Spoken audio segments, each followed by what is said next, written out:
Hola, buenos días. Ya me ha presentado Mari Carmen, soy Laura López, responsable del grupo de eucariotas de la colección, concretamente hongos filamentosos y levaduras. Me he dado cuenta, pero no quería interrumpir la presentación de Mari Carmen, que todos estabais anotando. Luego os podemos pasar la presentación sin ningún problema y os podéis relajar un poco. Siempre gusta pues tomar algunas notas o tener algo más en el papel, pero toda la presentación las podéis tener disponible.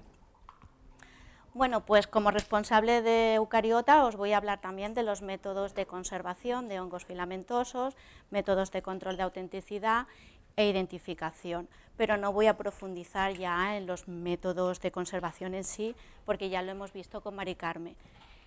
Y veremos más los aspectos prácticos y procedimientos concretos para trabajar con hongos. Y lo que sí que hemos considerado que es muy importante es empezar mi presentación haciendo un pequeño resumen de lo que ya ha dicho Mari Carmen en sus últimas diapositivas, y es ver dentro de nuestro proceso clave de conservación y mantenimiento de cepas microbianas en la colección, cuándo hacemos esos controles a lo largo del periodo de almacenamiento para controlar la viabilidad, la pureza, la autenticidad y la estabilidad genética durante todo el periodo de almacenamiento. Bueno, pues el primer control lo realizamos sobre el material original, sea en nuestro caso un nuevo depósito o en vuestro caso cuando trabajéis con un aislado o con vuestra cepa que tenéis en el laboratorio. Pues hacemos el control del material original viendo su viabilidad y su pureza, como ya ha comentado Mari Carmen anteriormente, el crecimiento en un medio óptimo y la pureza. Cuando ya hemos pasado ese primer control, conservamos la cepa mediante el método de elección más adecuado, que será la liofilización, la congelación u otros, que ya os voy a explicar a continuación en el caso de hongos filamentosos y de levaduras, y preparamos un lote que ha de ser homogéneo, y en mi siguiente diapositiva os voy a comentar cómo lo preparamos en la colección, y según nuestro procedimiento lo tenemos establecido que lo separamos en un lote de reserva y en un lote de suministro. El siguiente punto de control sería realizarlo a ese primer lote que acabamos de preparar, un lote que se ha preparado homogéneamente y donde vamos a comprobar de nuevo viabilidad, pureza y autenticidad. En este caso, la pureza ya no va a consistir solamente en ver que el microorganismo crece en medio de cultivo óptimo y las condiciones óptimas de crecimiento, sino que vamos a hacer ya un recuento cuantitativo, antes del proceso de conservación y después del proceso de conservación. Vamos a sembrar, vamos a hacer diluciones seriadas, siembra en placa para ver unidades formadoras de colonia, tanto antes de conservarlo como después del proceso de conservación. Normalmente la viabilidad antes del proceso de conservación va a ser correcta, va a ser perfecta. Nosotros ya, como os ha comentado Mari Carmen, por nuestra experiencia preparamos suspensiones celulares que están en torno a 10 a la 8 o 10 a la 9, un poquito más baja en el caso de hongos filamentosos y de levadura, 10 a la 6, 10 a la 7, y vamos a tener una viabilidad perfecta. Solamente, excepcionalmente, se puede dar el caso que veamos que antes de la conservación el microorganismo no es viable, que ya se ha muerto. Puede ser debido a que el microorganismo es sensible o no tolera el crioprotector que hemos utilizado. Entonces, por eso también está bien hacer ese recuento o ese control de viabilidad antes del proceso de conservación y tenerlo como referencia para ver la viabilidad después del proceso de conservación, que en este caso sí que nos está dando ya información de cómo el proceso de conservación le ha afectado al microorganismo. Normalmente se pierde un poco, pero a veces ni llega al orden de magnitud y se considera una buena viabilidad, pero en otros casos sí que le puede afectar más o menos. Entonces nosotros ahí establecemos diferentes niveles, pues que si ha sido una muy buena viabilidad o ha sido una viabilidad aceptable, pues bien o no es aceptable y entonces tenemos que volver a conservar el microorganismo. Tenemos que empezar desde cero, preparando la nueva suspensión de células, un crioprotector diferente, una mezcla de crioprotectores, otras condiciones de conservación. Bien, pues entonces en función de este resultado de viabilidad que acabo de comentar, vamos a establecer los controles periódicos de viabilidad a lo largo de todo el proceso o de todo el mantenimiento de la cepa en nuestras colecciones, nosotros concretamente pues en la CCT. Si ha sido una viabilidad muy buena, el próximo control de viabilidad lo haremos en un periodo de 5 años. A los 5 años volveremos a controlar la viabilidad de ese primer lote que se ha preparado. Si la viabilidad no ha sido tan buena, pero sí que la consideramos aceptable, acortamos el periodo para hacer la siguiente viabilidad, pues lo haríamos en torno a los 2 o 3 años y como ya os comentaba anteriormente, si no es viable tendríamos que volver a utilizar un nuevo método tendríamos que preparar un nuevo lote. Entonces, en este control periódico de viabilidad, que ya se ha hecho pues, a los 5 años, porque fue muy bueno justo inmediatamente después de la liofilización, pues si vemos que la viabilidad sigue siendo muy buena, pues se alarga el periodo de almacenamiento y no hay ningún problema. Aquí también, dependiendo de las colecciones de cada uno o de la cepa, podemos volver a preparar un nuevo lote o no, ya un poco también dependiendo de cada caso. Y si la viabilidad es baja, después de ese periodo de almacenamiento, lo que hay que preparar es un nuevo lote. A ese nuevo lote que preparemos, de nuevo tendremos que hacer los mismos controles de viabilidad, pureza y autenticidad que os acabo de comentar. Ahora has dicho 5 años. Sí. ¿Ese es el periodo que estáis dando? Sí. Yo pensaba que era más cortito. Ahí juega mucho la especie, pero a veces no podemos generalizar dentro de la misma especie a todas las cepas. Sí, y si ya también tenemos experiencia de la conservación de esa especie en la colección, se puede alargar hasta los 5 años. Si es una nueva especie y no tenemos mucha experiencia con ella, lo comprobamos antes, a los 2 años, a los 3 años, también depende. En el caso de hongos filamentosos que nos porulan, que ahora lo comentaré, el máximo es 1 año y luego ya lo voy comprobando, le voy alargando el periodo para hacer el próximo control de viabilidad, que ahí tienes que ir un poco jugando con la especie. Perdona, ¿el máximo cuánto es? Si lo pones a los 5 años y está bien, dice, venga, se lo alargo ¿hasta cuánto? ¿Hasta cuánto? Muy buena. Sí, depende. Nosotros, si la especie ya la conocemos y sabemos que resiste muy bien el proceso de conservación que estemos aplicando, puedes alargar hasta 10 años. Pero en ese caso sí que nosotros hacemos un nuevo lote. En este control periódico de viabilidad, que tú has controlado la viabilidad de este primer... la viabilidad de este primer lote, ¿vale? Sí, es muy bueno y le has dado un periodo de 5 años, y la viabilidad a su vez es muy buena después del periodo de almacenamiento de 5 años, preparamos un nuevo lote. Aquí preparamos un nuevo lote. ¿Que sustituye el primero? No, es un lote más, es un lote inicial. Pero es un tiempo cero.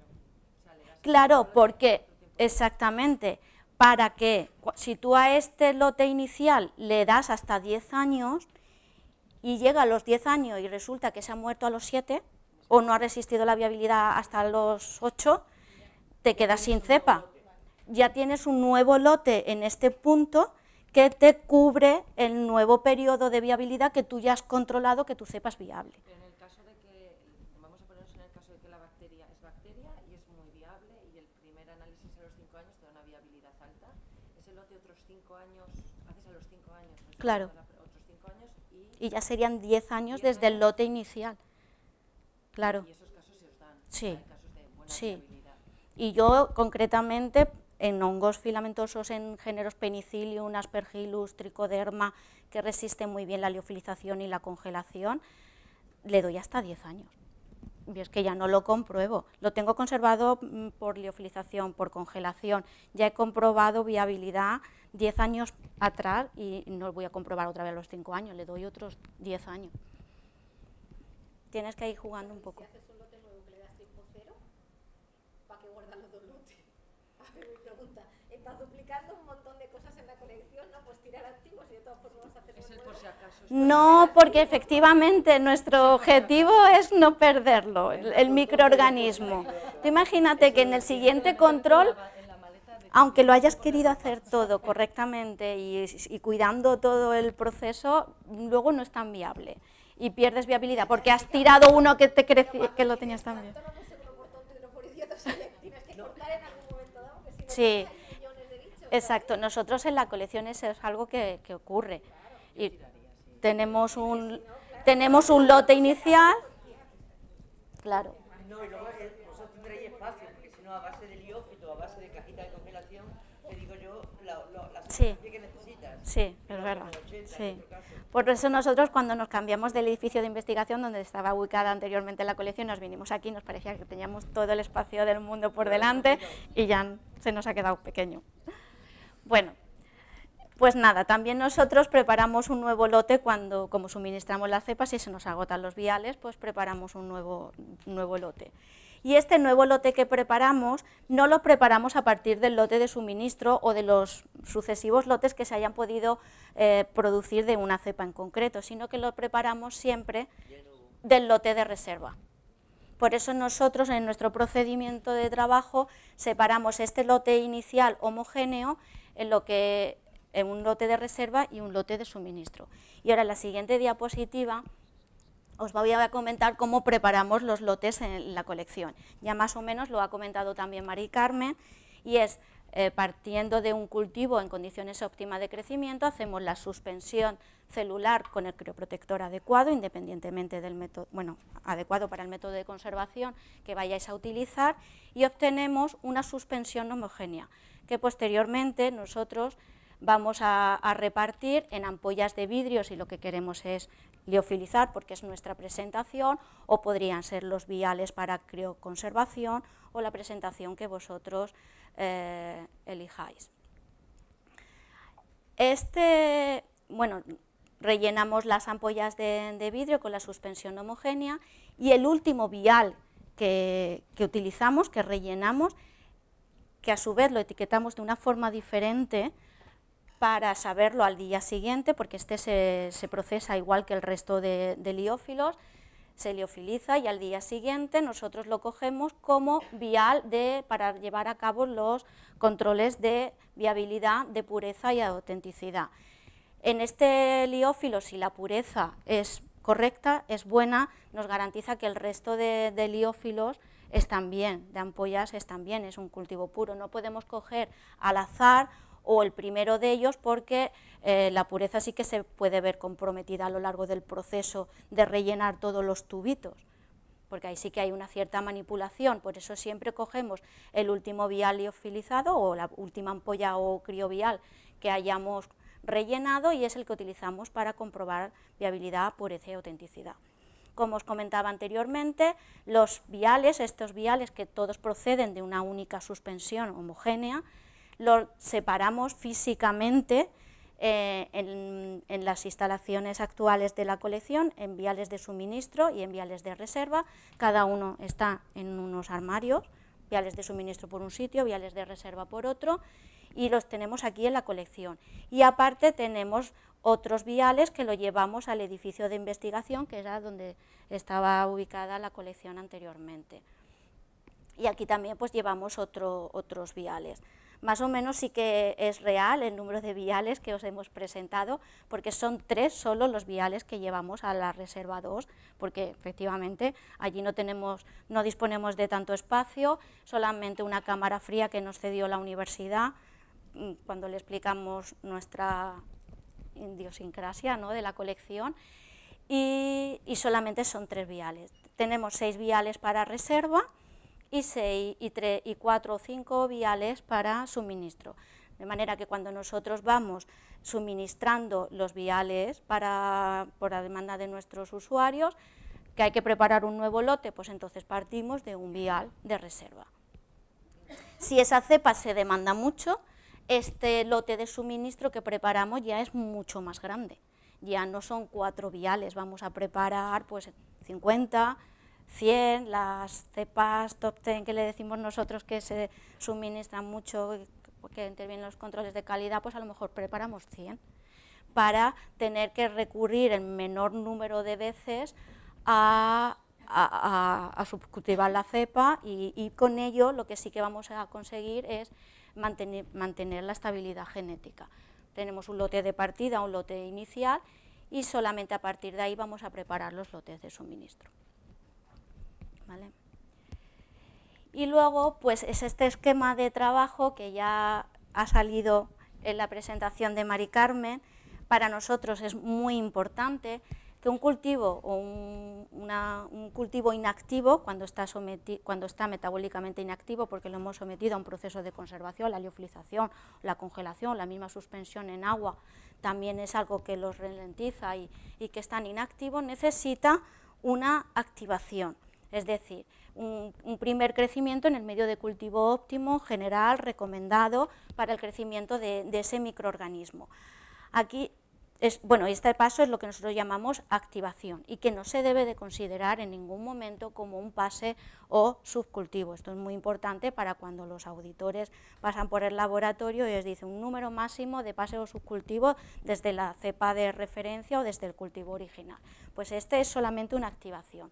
Entonces ya sería este primer pase o subcultivo necesario para poder considerarla como cepa de trabajo, para lo que necesitéis, para sistemas miniaturizados, para crecimiento en medio selectivo, cualquier cosa, o para conservarla de nuevo, que sea vuestra propia cepa de reserva, pero nunca aplicar el método de conservación directamente a este primer crecimiento o cultivo activo, porque luego la viabilidad tras esta conservación va a ser bastante mala, o en muchos casos negativa, ¿no? Pero si yo lo he conservado bien, igual que siempre, pero nunca a partir de este primer crecimiento hacer una suspensión celular y volver a conservar, a congelar o a liofilizar.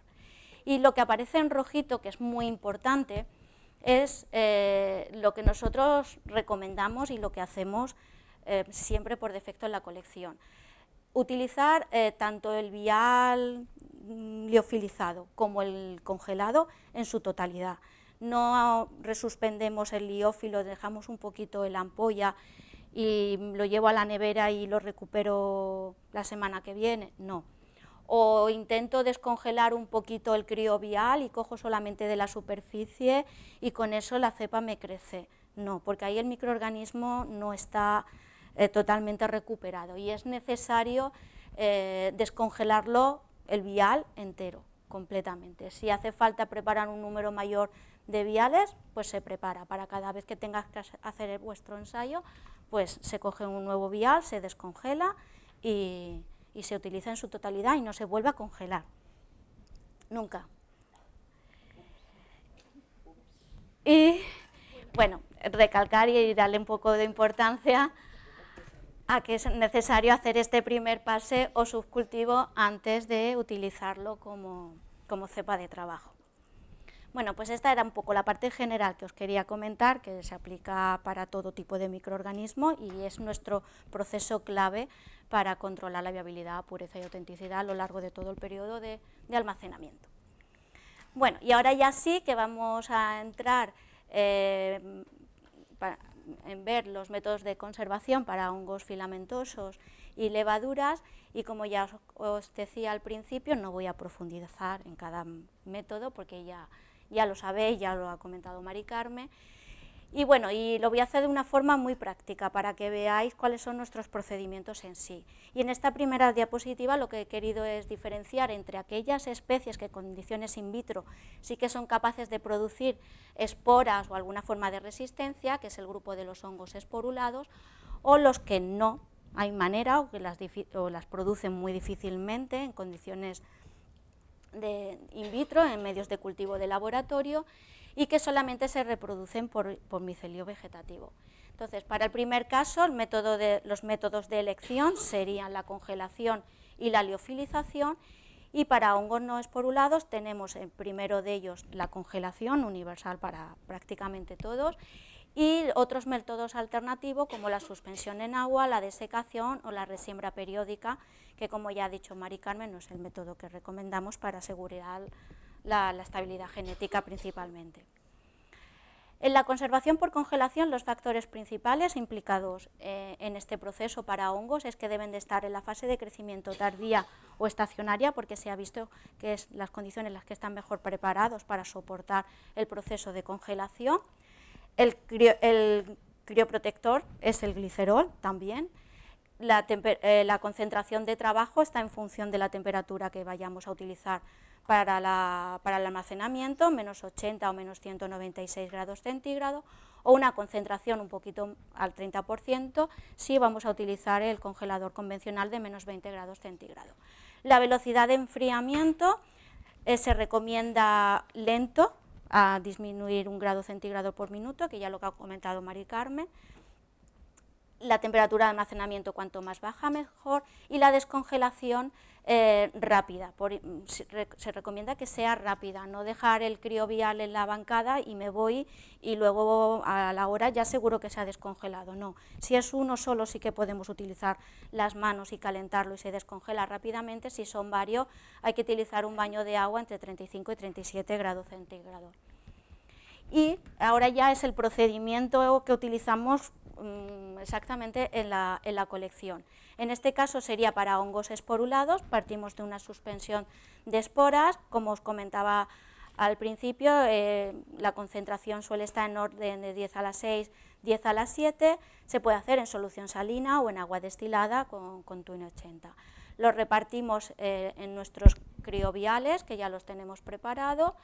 Y también esto es muy importante, que dejarlo durante 20-30 minutos a temperatura ambiente, porque el crioprotector ejerce su acción principalmente en el interior celular y es muy lento, penetra muy lentamente, por eso es necesario dejar ese tiempo en la bancada antes de pasarlo a congelar. Y en el caso de los hongos se ha visto que también favorece la conservación por congelación un choque por frío, meterlo en la nevera a 5 grados centígrados durante al menos 30 minutos, 20-30 minutos, porque se ha visto que hay como una acumulación de trealosas o proteínas de choque térmico que te protege frente al proceso de congelación. Entonces nosotros utilizamos este procedimiento para hongos filamentosos y para levaduras. El enfriamiento lento de los cultivos, como comentaba anteriormente, también utilizamos lo mismo que comentaba Mari Carmen para procariotas, y congelar a temperaturas, recomendado siempre a temperaturas inferiores a menos 80 grados centígrados. Perdona, Laura, el cacharrito donde sí. los cultivos, ese es el que se introduce en el congelador. Sí. Y eso lo que garantiza es enfriamiento. Sí. Sí. Lo dejamos hasta overnight, al día siguiente ya lo pasamos a nuestras cajas y a nuestro sistema de almacenamiento. Pero por ejemplo, Laura, estábamos comentando, María Camacho y yo, si eso te baja 1 grado cada minuto, nosotros en Sevilla podemos trabajar a una temperatura ambiente de 30 grados, es ambiente normal. Cuando llega a menos 80, estamos hablando de 120 grados de diferencia. O sea, sí, ¿lo digo bien? Sí. Vale. Entonces, serían 120 minutos, que son 2 horas. ¿Tú crees que si yo hago directamente así en el menos 80, tarda más de 2 horas? Porque pasando por el cacharrito me tarda 2 horas en bajarme esa diferencial. Estoy trabajando a 30 ambiental, sí. ¿vale? En la cabina. Sí. Y tengo que pasar a menos 80. Y entonces, eso son casi 2 horas dentro del cacharrito bajando en 1 grado, y yo creo que si lo meto directamente en el menos 80 tardo menos de 2 horas. Perdón. Que lo que debe ser lento. Tú dices porque el proceso sea más lento y más controlado. Porque ahí lo que es... tanto el tiempo. Sí, porque lo que se consigue, a ver si, sobre todo yo lo conozco, pero me imagino que en las células procariotas o las levaduras, este enfriamiento lento es bueno porque en células que tengan mucho contenido en agua, si el enfriamiento es lento, La congelación, la formación de hielo se produce inicialmente fuera de la célula, fuera de las hifas. Y a medida que se produce ese enfriamiento también es que es como producir una desecación o una deshidratación previa a la congelación, porque tienen mucho contenido en agua. El enfriamiento lento, se están formando los cristales de hielo en el exterior celular o en el exterior de la hifa.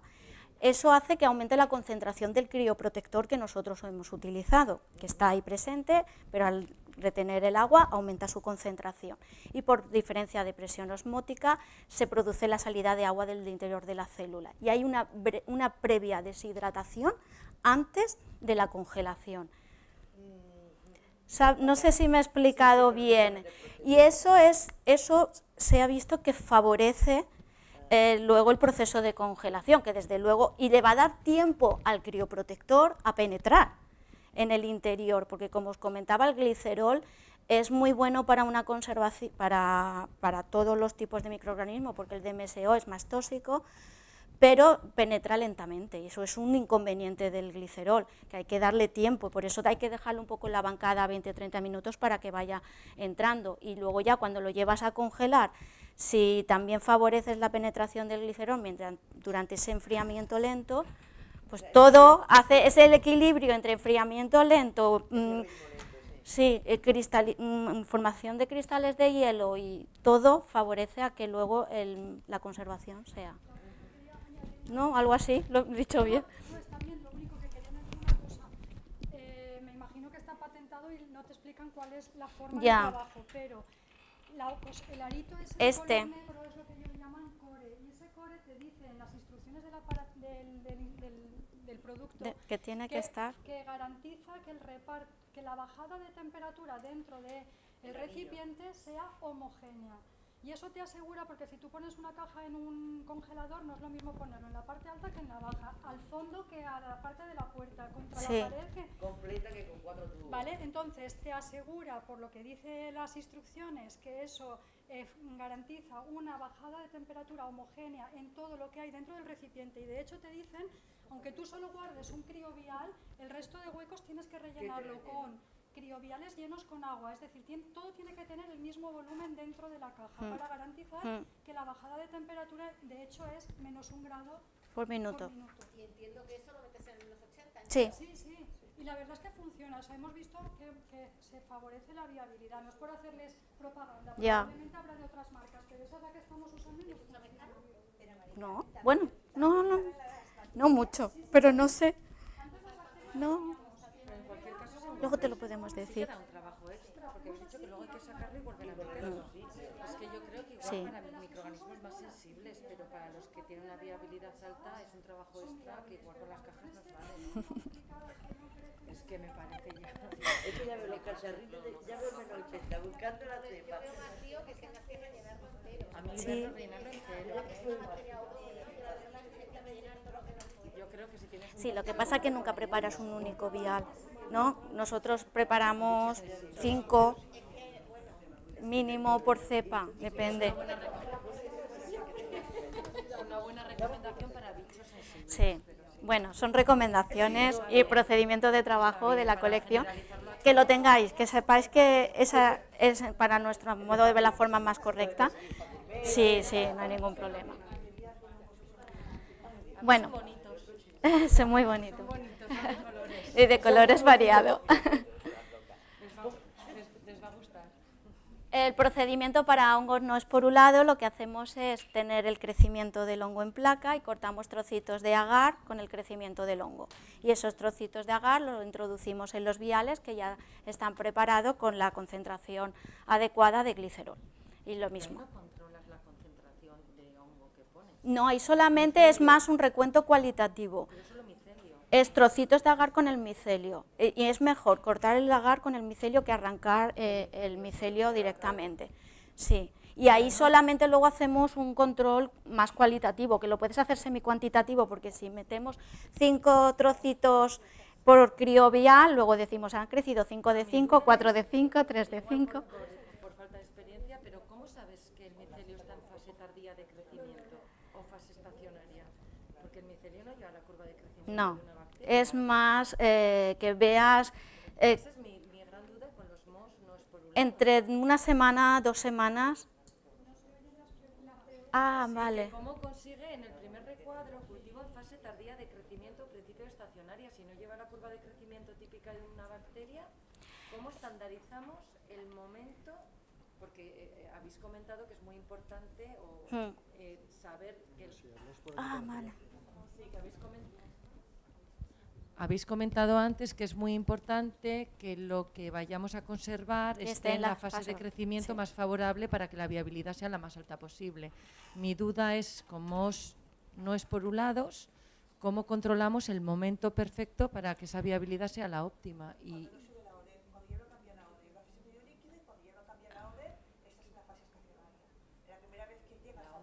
la densidad óptica. ¿Bacteria? ¿Con MOS también?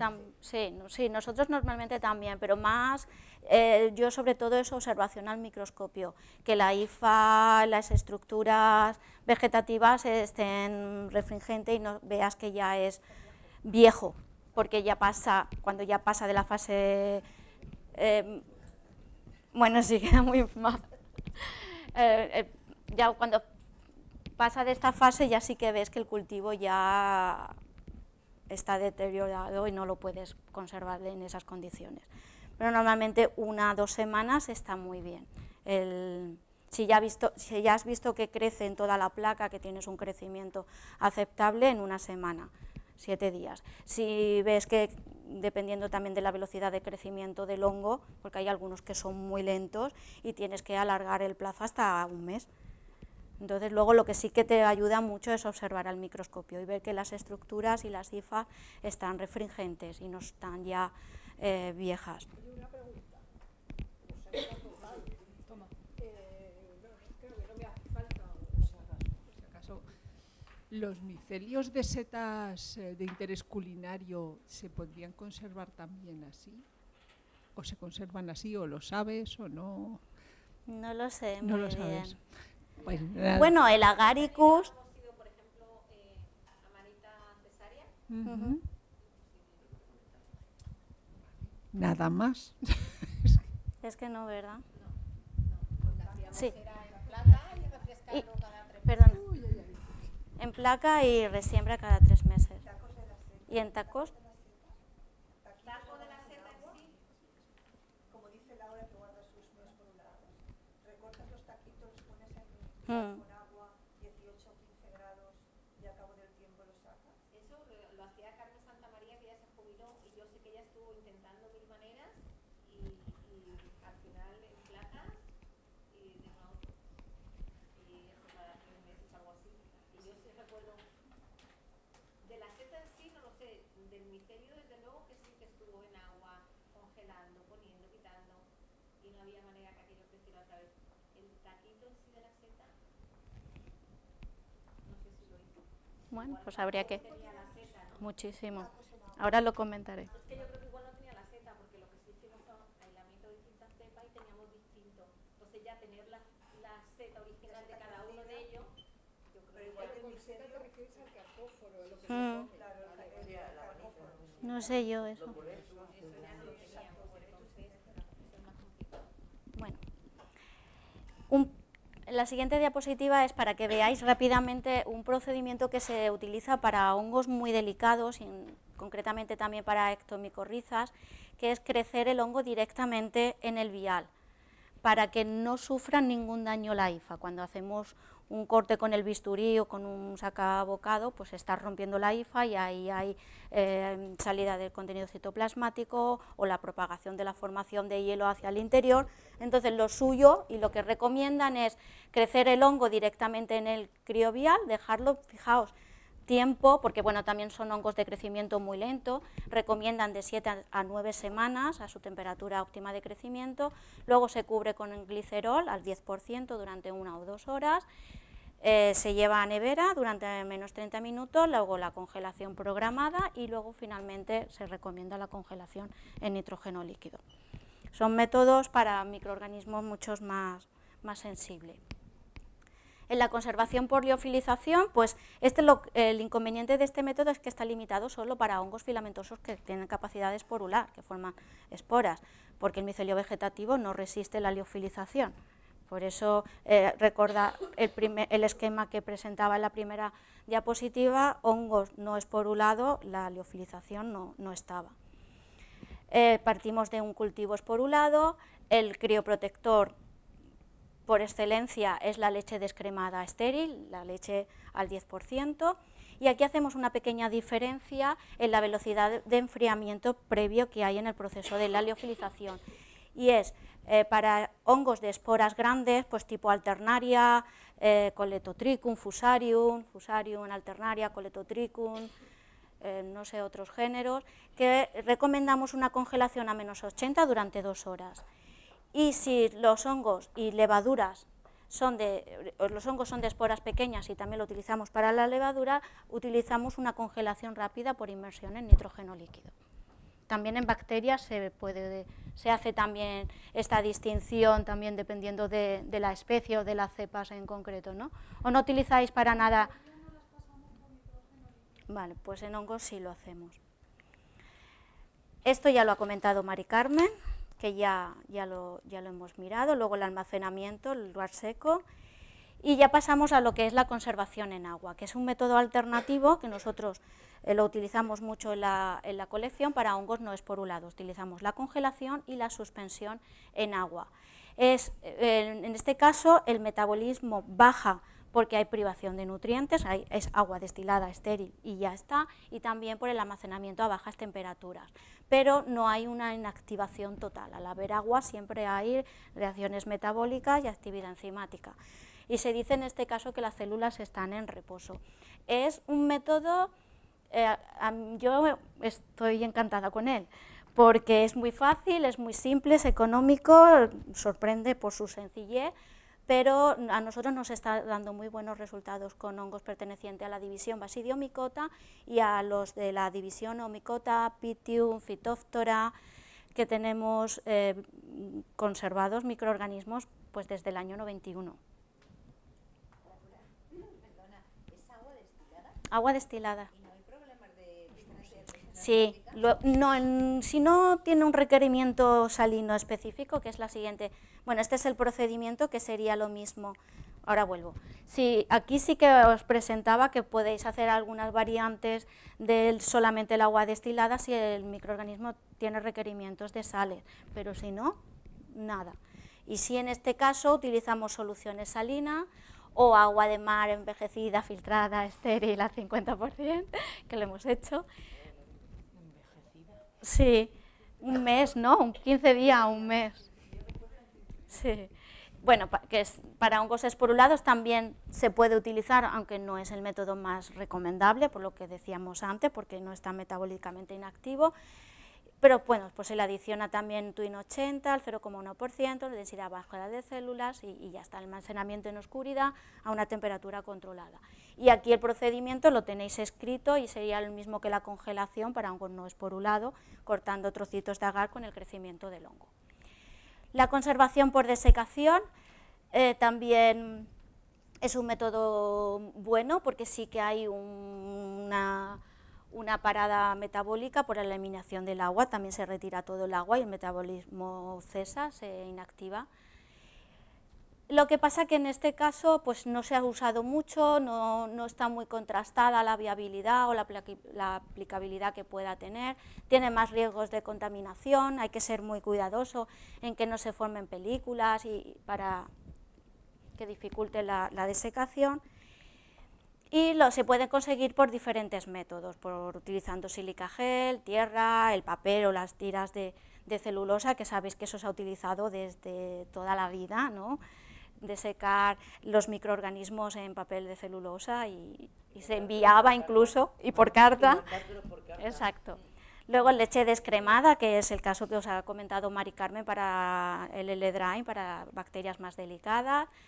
También la gelatina, el alginato y la sal. El alginato es, bueno, lo estamos utilizando ahora también en la colección porque como me imagino que algunos de vosotros ya sabéis, sí que hemos puesto a punto la conservación, bueno, el depósito y la conservación de hongos micorrízicos en la colección, y el método de conservación combina la desecación y la congelación, de manera que hacemos primero crecemos la planta en el invernadero, hacemos uso del invernadero de la Universidad de Valencia, luego obtenemos los propágulos, que pueden ser esporas o raíces micorrizadas, y hacemos una encapsulación en perlas de alginato.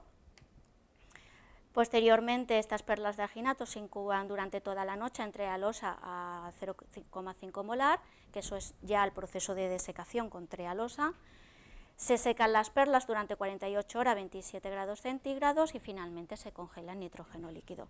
Lo tenéis escrito, lo podéis consultar y es el método que utilizamos para la conservación de micorrizas y que lo hemos puesto ahora en la colección. ¿Cómo secas las perlas en una estufa?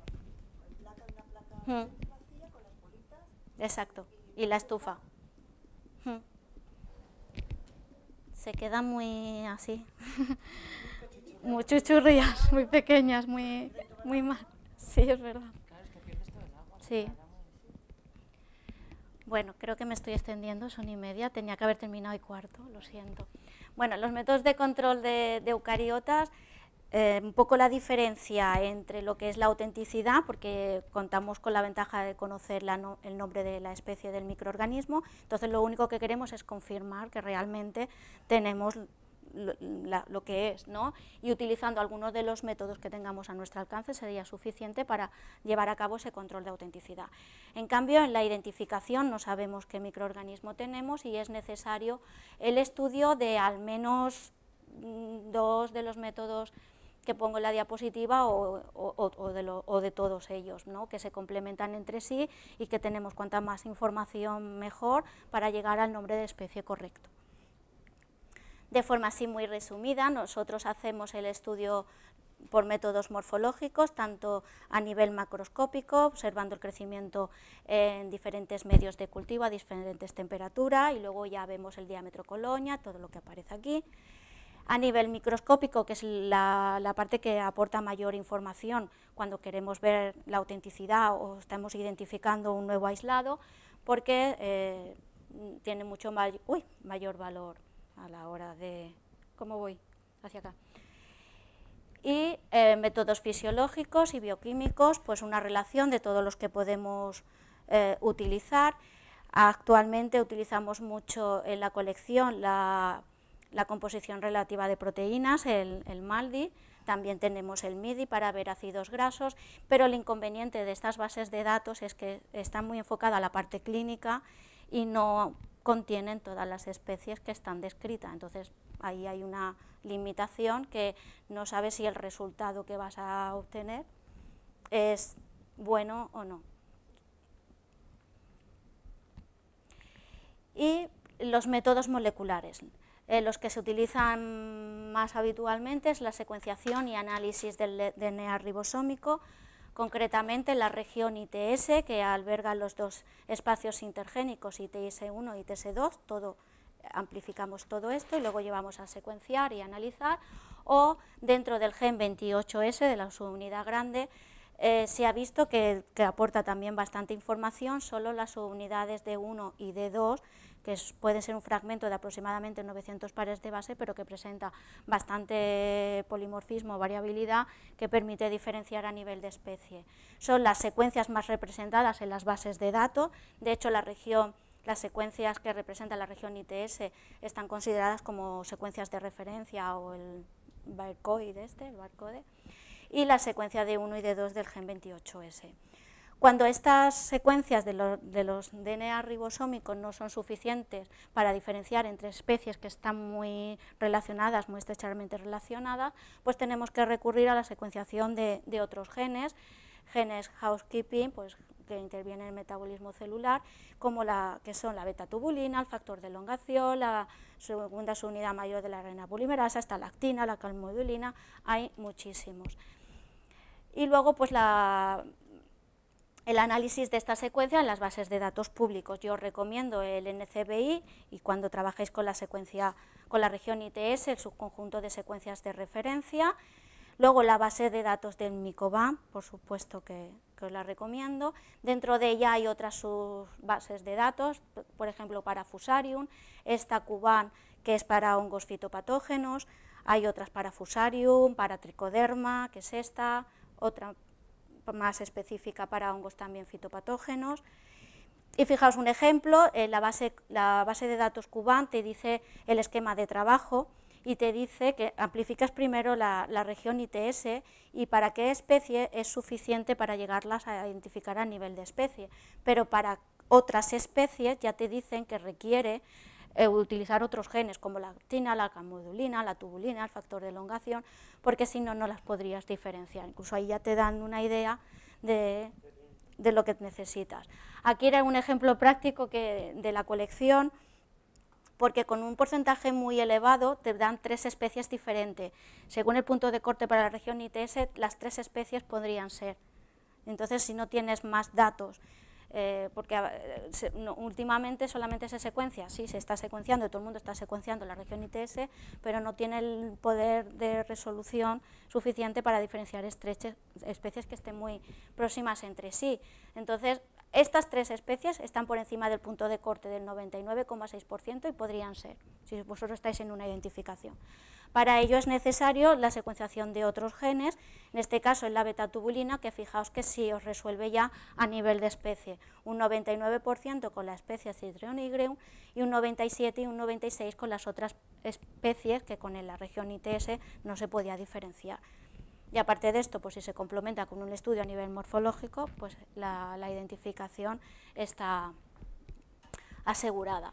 Y bueno, y esta ya es la última diapositiva para que veáis un poco cómo ha evolucionado la taxonomía fúngica cuando empezamos con una nomenclatura dual que se le daba un nombre al anamorfo cuando solamente presentaba reproducción asexual o al teleomorfo. Para un anamorfo incluso a veces había hasta 3 nombres diferentes del teleomorfo. Gracias al aumento de las bases de las secuencias de referencias, estudios taxonómicos y filogenéticos, esto ha llevado a cambiar incluso el código de nomenclatura botánica y ahora actualmente se llama Código Internacional de Nomenclatura para algas, hongos y plantas, y en su artículo 59 ya reflejan que un hongo, solo un nombre, por favor, y que en la descripción, si se observan ambas estructuras, tanto de la reproducción sexual como de la reproducción asexual, que se describan, que se nombre, pero que solamente se le dé un nombre.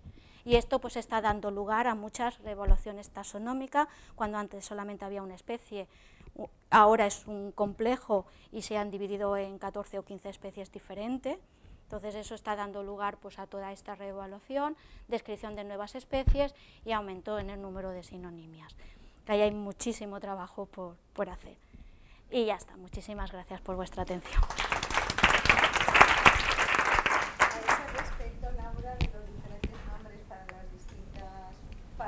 Sí. Si presentan fase sexual o no. El problema es que se siguen utilizando las distintas nomenclaturas sí. en la bibliografía. Entonces, sí, ese es un problema que tenéis que estar informado y saber dónde acudir. Debéis de consultar el Mycoban, que es actualmente la referencia en la nomenclatura de hongos y para la descripción de nuevas especies. Ahí ellos sí que recogen el nombre que tú estás buscando, te lo da como aceptado, porque efectivamente siguen siendo sinónimos, en algunos casos basónimo, que tiene hasta la misma entidad que el nombre actual, pero te lo dicen. Si es el sinónimo, si es el basónimo, cuál es el nombre actual que se utiliza actualmente, cuál es el anamorfo de esa especie, todo, ya eso te lo recogen. Y se sigue aceptando, incluso a veces, bueno, se le ha dado también, se ha descrito en el nuevo código, en el código de Melbourne, el principio de prioridad, que se acepte el nombre más antiguo, pero en otros casos sí que se ha llegado a un consenso entre los taxónomos que se utilice el nombre más habitual o más común, el que está más ampliamente utilizado, que la gente lo conoce mejor, que no vayan al más rebuscado, y sí que se acepta. o sea, no se da prioridad al nombre que se le ha dado al tiene fase sexual. No. Durante un tiempo eso sí pasó.